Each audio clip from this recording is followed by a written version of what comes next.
Hi guys, welcome back to our YouTube channel. In this video, I will show you how to monitor air quality with smart home apps. Alright, so quickly you come and download this application. It's called the IQ Air Visual. The icon is like this. It's this guy wearing a mask. That's the icon. So take note of the icon. So quickly come and open this application. And once you open the application, make sure to give it permission to access your location. Okay, so after giving it permission, you can see over here, this is my location over here.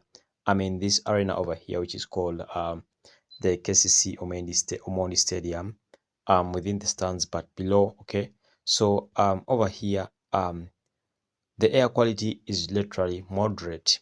As you can see, it shows green, so that shows the air quality of this place is moderate. So this means I can stay in this place for quite some time as long as I want.